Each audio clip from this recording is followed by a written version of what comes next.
Hey everybody, welcome to Big Valley Living. My name is Michelle and we are taking part in Noodle November 2022, a collaboration put together by Tony from Kettle Kitchen. Please make sure that you check out his channel, watch his videos, and consider subscribing to him. Thank you, Tony, again for inviting us. Now, getting into this collaboration, if you want to go and see all of the channels, I'm going to put all of the participating channels down in our description box, and then there's also going to be a link to the playlist. Please go check them all out and go in and make a really nice comment to each person. For every comment that you make, you get put into a random drawing that will be done on December 1st at 4 p.m. Pacific Standard Time. If you go and watch that live video, I've been told that that might even increase your chances as well. So be sure to check out my description when you're done. Like, share, and subscribe our video, but make sure you go check everybody else out as well. Today we're going to make a fettuccine with a really light and delicious creamy lemon sauce. You are going to absolutely love this. And I actually got my pasta making skills from Biba Caggiano. She was a local icon in the Sacramento Valley. She had a wonderful restaurant, and a lot of people that watch these channels may actually remember seeing her on PBS back in the 70s and 80s. She was a delightful woman. So let's get the fettuccine started. Our pasta uses what's called Tipo Zero. It's just a soft wheat flour, and it's been ground to be really, really light. Biba referred to it as Doppelzero when she was talking to me at a restaurant about it. So what you want to do is make sure that you get this. I got it at Whole Foods, which means you could probably order it online if you don't have it available in your local grocery store, because Amazon owns Whole Foods. So we're going to have about 2 cups off to the side of that, and then 2 nice fresh eggs, and that's going to be everything that we put into our pasta, believe it or not, and it is amazing.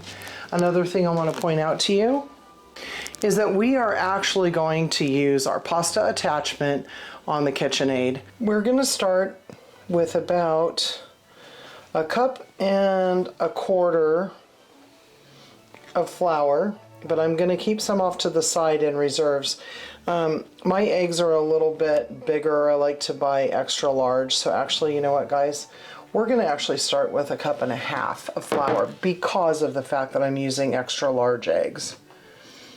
I do like to buy my eggs from the local farmer's market. Anymore, with the price of eggs, you might as well support your local farmer. Now, I just put 1 egg into the center. Note that I like to crack the eggs individually into a bowl. Number 1, to make sure that they look good, and number 2, to make sure that if I get any of the shell in there, that I can get that out without messing around with the flour. Note, I am not good at this with these darn little things. You see that? Okay, this is real. This is why we do YouTube. Okay, I'm just going to do that with my hand. Take your fork, kind of break those eggs up, and I'm going to bring in a little flour. Oh, it's just going to go everywhere. You know what? Feel free to use a bowl if you're like me. But the goal here is that we're going to make this dough, and I'm not going to get myself all worked up about the fact that I'm not good at keeping the eggs inside of the well. It's kind of fun, actually. If you were a Play-Doh lover, this is the thing.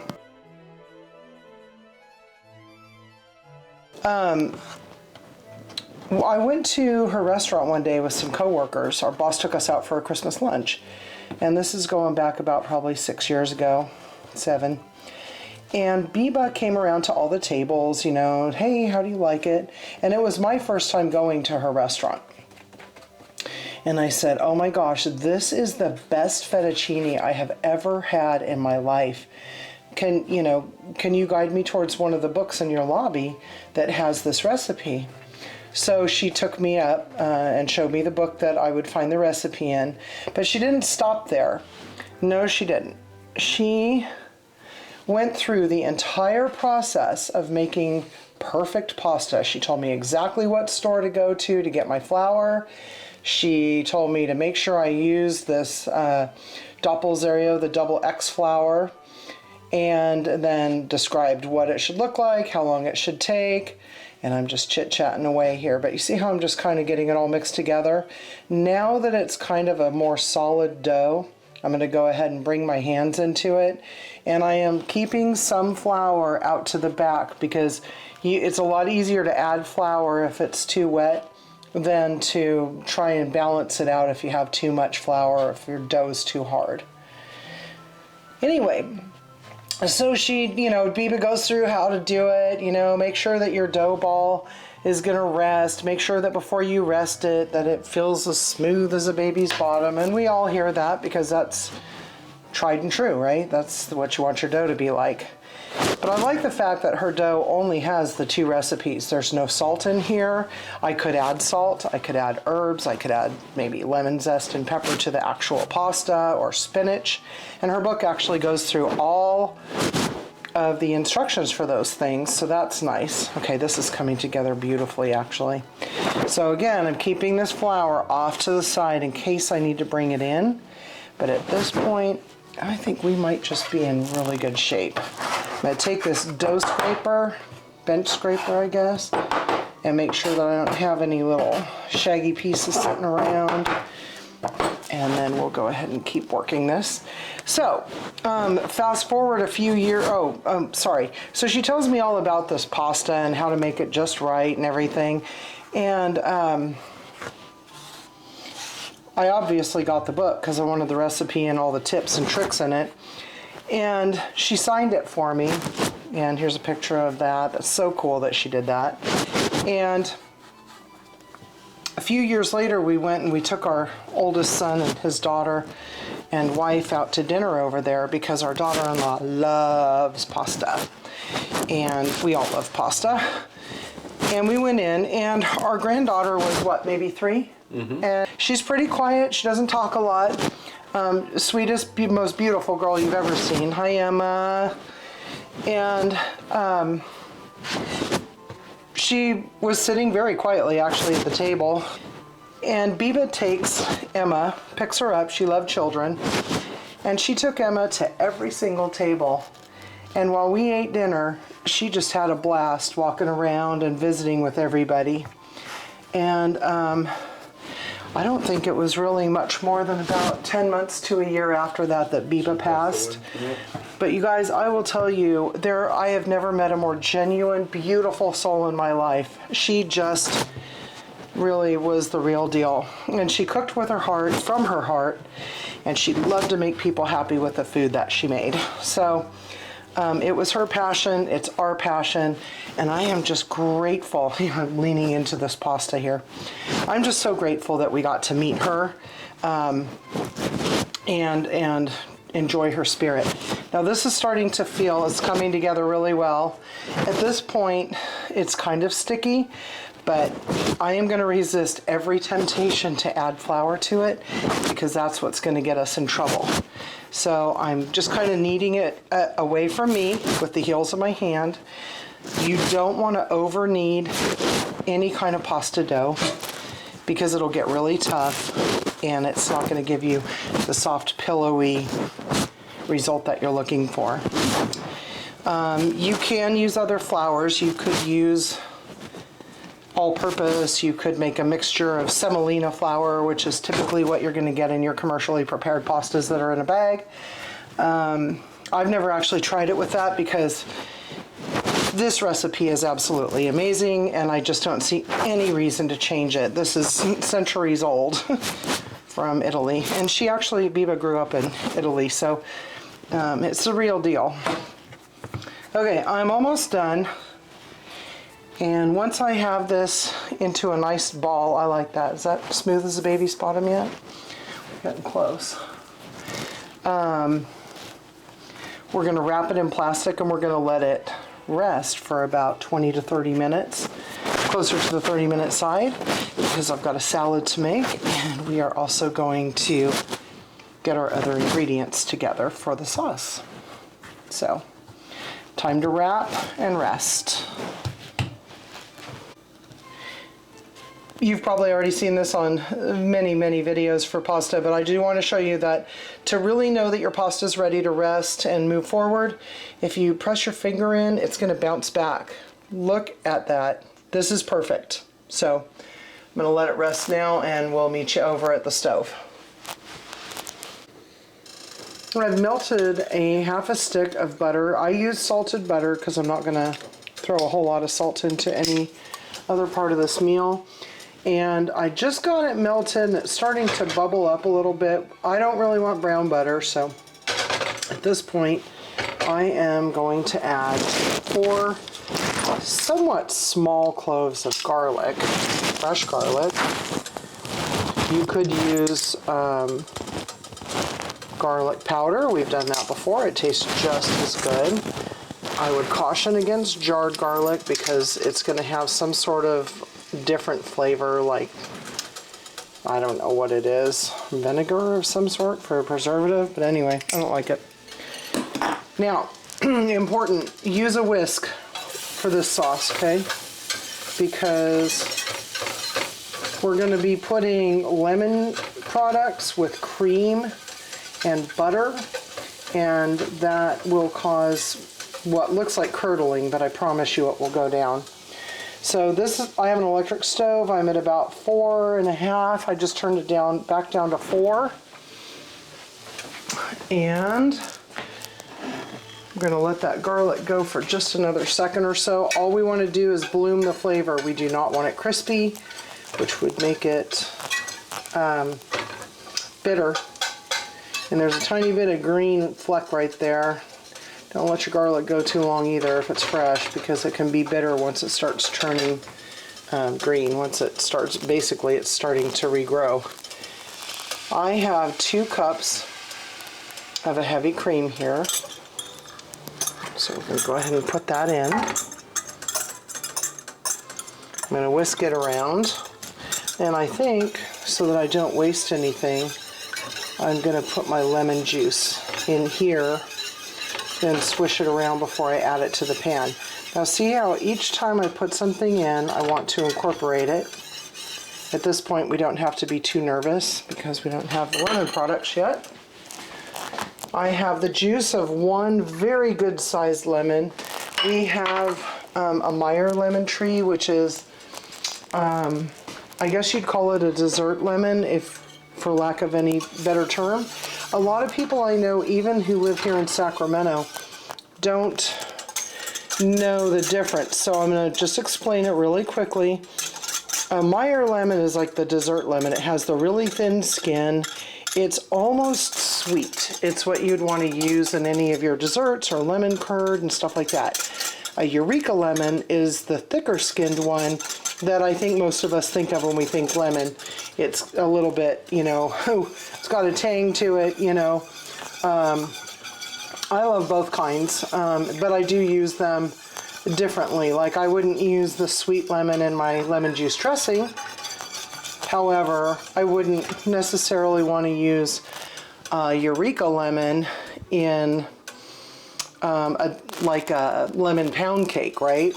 A lemon meringue. Or a lemon meringue pie. That lemon meringue pie is so much better if you can find and use a Meyer lemon. Okay, this is heated through. I'm starting to see a little bit of activity. Hands are clean. Yeah, it's getting warm. Okay.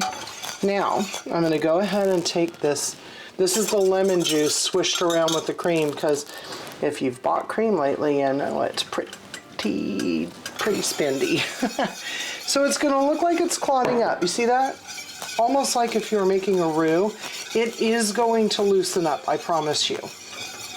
But what you do need to do is keep working it. Just keep working it, and it'll loosen up.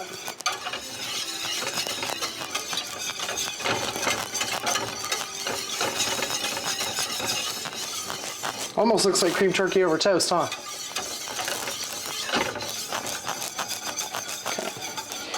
Okay. And I also zested that very same lemon. So we're going to throw in about half of the zest from the lemon, because I'm going to save some to top the pasta and the chicken after everything's brought together.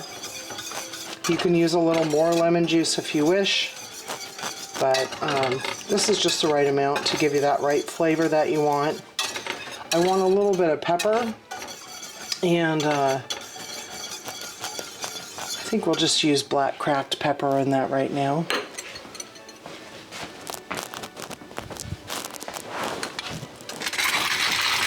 Not too much. Maybe what? Half a teaspoon. And I am also going to throw myself out a little bit of sea salt, maybe 3 pinches. This sauce, you guys, this sauce is crazy amazing. I also have some fresh parsley that I've chopped up, and we'll be putting that in near the end. You can use any herb that you would like. You could use basil, would be really good, but I just like parsley. It gives a good color and it helps with your digestives.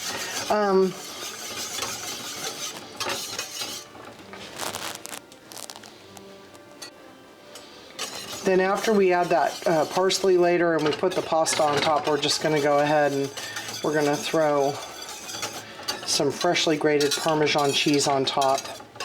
I don't recommend cheese from the green can because it's got so much salt in it, and I think that they probably put the same type of things on there that they do in a bagged cheese, and it just won't melt the same way and become creamy. And after you've invested all this time in this creamy sauce, I don't want it to seize on you because of the additives. But if that is all you have, give it a shot. You know what? It's still going to be good. It's going to be a little bit, well, probably about a half hour before our noodles are ready to go into the water. But once that pasta goes into the water, it is going to cook in maybe 1.5 to 2 minutes. I mean, it is fast, fast, fast. So I'm just going to set this off to the side on the absolute lowest setting of heat because I just have a lot that I'm making for this particular meal. So you could wait until later to make it, but I like the way it tastes when it has a little bit of time to cook slowly. So again, super low on your heat and just move it off to the side. At the same time, I want to show you that I've had this pan of water heating up for a little while, okay? So I'm just keeping it warm. It's at 4. So when I am ready to put the pasta in there, I'm just going to have to turn that up to medium high, and it'll start boiling immediately, and we'll be in business. I also want to show you this. If you have one of these pans that has a strainer in it, go for it. Just makes life a lot easier. But if you don't, again, I hardly ever use this except when I make homemade pasta. Not funny. All right. I think what we're going to do next is we're going to get our chicken cutlets started while everything's warming up. And that is going to be done on my Pampered Chef grill pan. Has this. Now this pan is an older generation of what's available now. But man, oh man, you guys, it cooks chicken up like a dream. So I have it on a large burner. I'm going to turn my burner up to about 7 because we're looking to get a sear on the chicken. I'll come back to you in just a second and show you when we put that on the pan. This is a non-stick pan with a cast iron top, but old habits die hard. So I am going to give it a tiny bit of olive oil there. I'm going to put my little cast iron press on it for just a second. I cut my chicken in half along the equator, that's what I call it, to make more like cutlets. And I actually did 2 breasts tonight because 1 full breast, and I just put salt and pepper on it too, by the way, guys, because this is not the star of the show, and sometimes salt and pepper is all you need. So I am going to go ahead Ooh, sizzle, sizzle. And get these in here. And then later I'll make the smaller halves. And that way we'll have some chicken ready to put on top of salads for a simple maybe lunch or dinner, a light dinner tomorrow night. Oh, listen to that sizzle. I'm not sure if you all know this, so I'm going to go ahead and give you this pro tip. When you put a protein into a pan, don't rush the turn of the protein. That could be mushrooms, that could be meat, it doesn't matter. You know how you just want to turn. You want to let that meat sit where it's at until it releases naturally from the pan. You can test it with your tongs or something, but make sure that it comes off freely. In this case, it needs to come off of both. So my test with this pan, and it's not ready yet, trust me, will be to lift my cast iron press, and if it sticks to either one, or if it sticks to the press, then I put it right back down and wait until it releases from the press. I hope that makes sense. Oh, I wish you all could smell this kitchen right now. Okay, so, see, that came right off of there. We've unwrapped our pasta after it rested for actually 45 minutes. And now we're going to start processing it through the pasta machine, the pasta roller on the KitchenAid. I'll show you what we do. You're gonna love it. Okay, I've cut off about an egg-sized piece of our dough, and I want you to see, look at that, how it springs back. Oh my gosh, you guys, this is perfect. Then what we want to do is pat it out. Now the recipe that I showed you and shared with you is enough for about 7 ounces of pasta finished, which is about 2 servings. So I just want you to have a little bit of reference, a point of reference. Now I'm going to put my machine, I'm going to do 2 to start, and the lowest setting. Now this is for a hand crank or an attachment for your KitchenAid. Believe me, we've had both, and all this does is crank for you, okay? It's exactly the same. The settings, the thicknesses, everything else. I'm just getting old and lazy, okay? All right. Now we put it through there. We're gonna double it up, and we're gonna turn it a little bit, and I'm on 1, the setting of 1. This just kind of puts everything together. It's pliable, and I don't want to call it dry, but it certainly is not wet. You do not want a wet dough. If it's like that, you might have to flour in here, and you really just kind of chase your tail, guys, when you get into that game. And I believe anyone who's made pasta understands. Okay, so I took it to 2. That was 2 passes through 2.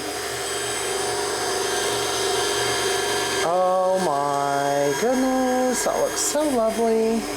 That was through 3. Should I do 2, JJ, or just the 1? Yeah, we'll do another one through 3. Now, the higher the number on your machine, I don't want to skip 5. The higher the number, the thinner the pasta. We typically stop at about 7. Gives you a really nice mouthfeel once it's done, but it's getting longer and thinner as we go through. I'm going to go to 6. Gently feed it through. Oh, it's getting kind of wonky. The wonky donkey. Okay. I'm getting nervous. 6 is fine. I'm going to go one more time, just for grins and giggles. Now, we need this to dry out a little bit more before we actually cut the noodles. So what I'm doing is I'm taking this sheet and I'm lying it on a clean, dry flour sack cloth. Now, oops, JJ's going to fix that for me. You can buy these racks online, or you can go like to, there's a store called Sur La Table. It looks like Sur La Table, if you spell it out right in your English, American English. These are the racks that we use. Now, you don't have to. You can lay them over a clean chair back. You can lay them over, oh my God, jacking up this whole thing. You can lay it over dowels. I'm trying to think of the right word here. Like if you have wooden mixing spoons. You can even lay them out just on the towel. Yeah. And yeah. You know, when it's ready, just throw her in the pot. Exactly. No need for special equipment. When we do pasta, generally speaking, we will do a lot and it'll be a big deal. We do not, I'd love to do this all the time, but the truth is that I don't. So, all right, so we're going back to the setting of 1. We have another little flattened egg disc. And we're going to go ahead and go through 1. We're going to fold it over. We're going to turn it a quarter turn. And I'm going to do it one more time. This is worth your patience to take many pieces.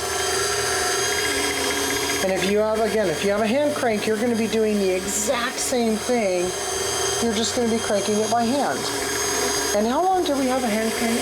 A long time. Holy McGillicuddy. Probably, what, 20 years before we got this. And we got this because Bed Bath & Beyond had a 20% off sale. And we're like, oh, heck yeah, we're getting that bad boy.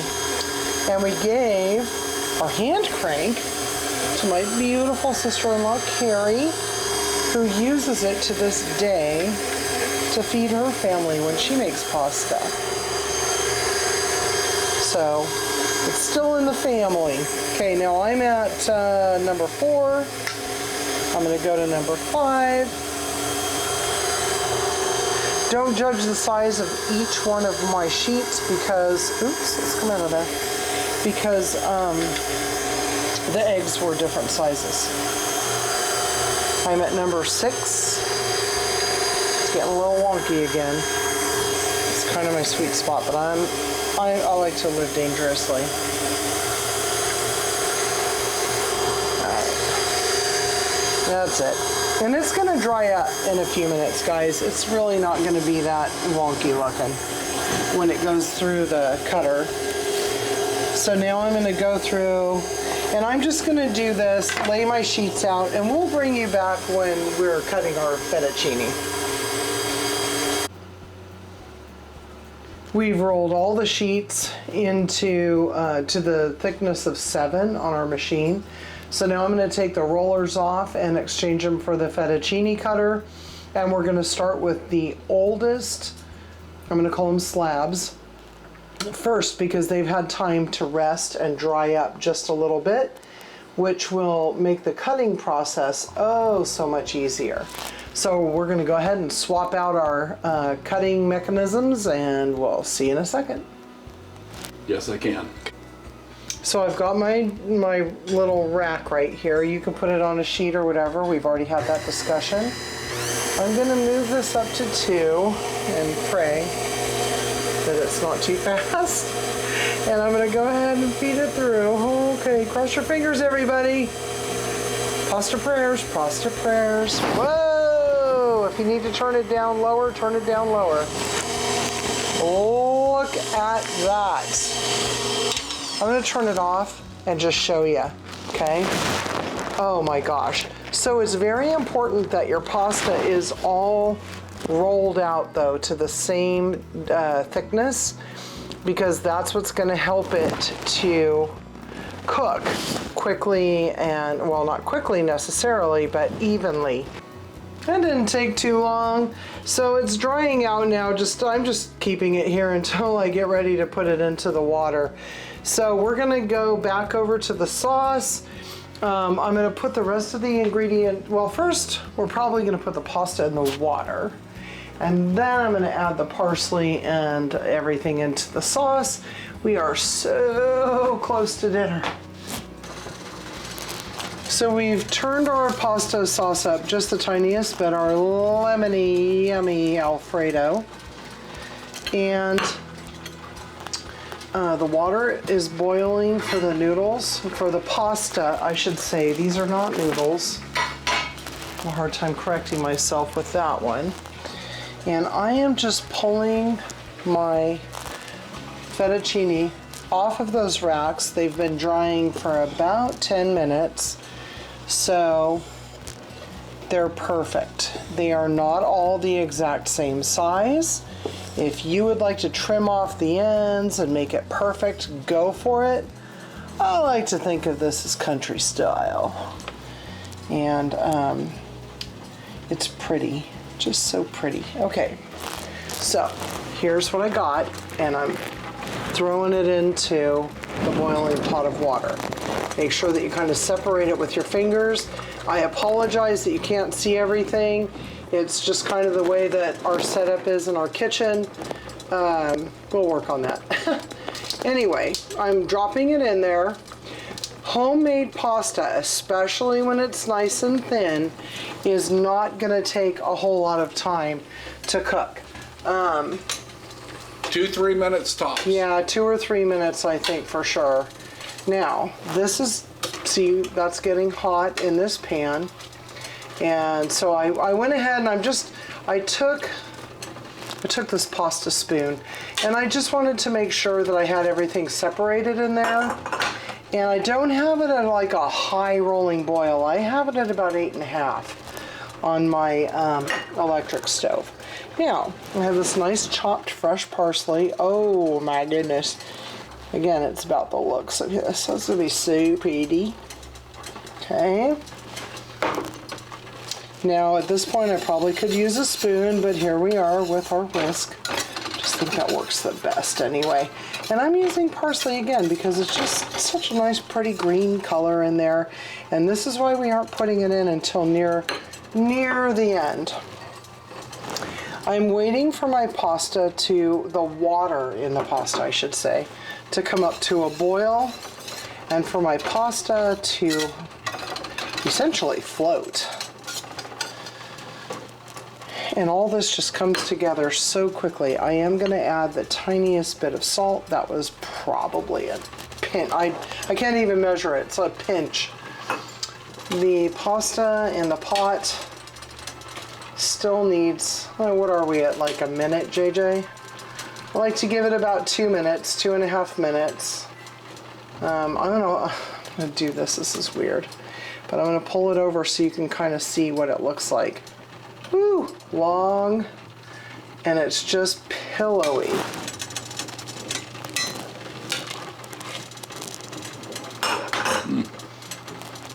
I am just going to pull this straight out of the pot that's right next to it. I don't mind having a little pasta water in there because, as you can see, our sauce is so thick, right?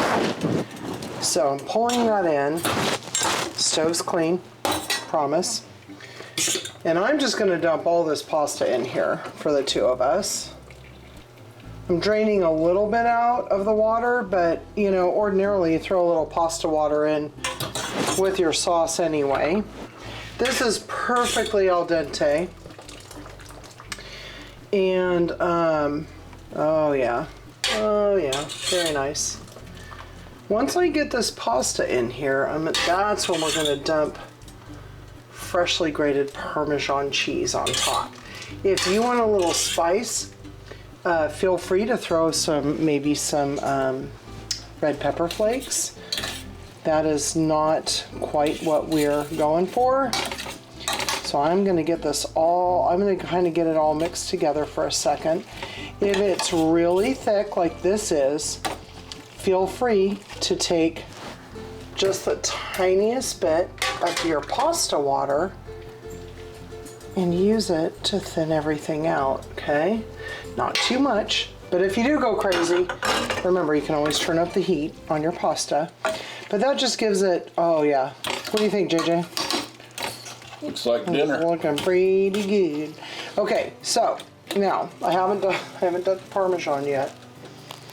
I have a cup here of freshly grated Parmesan cheese. I'm actually gonna keep a little bit off to the side because I like to put it right on top at the end, along with a little bit of lemon zest and some cold parsley. So I saved about 1/3 of a cup maybe, okay? And we're just gonna mix that all together gently. Fold in the cheese, if you will, and if you've ever watched Schitt's Creek, you're gonna laugh when you hear me say that. And let that melt together for a second. We are actually gonna put this on low while we go slice our chicken into strips and dress the salad with some nice Italian dressing. Wait until you see this delicious meal put together. Holy McGillicuddy.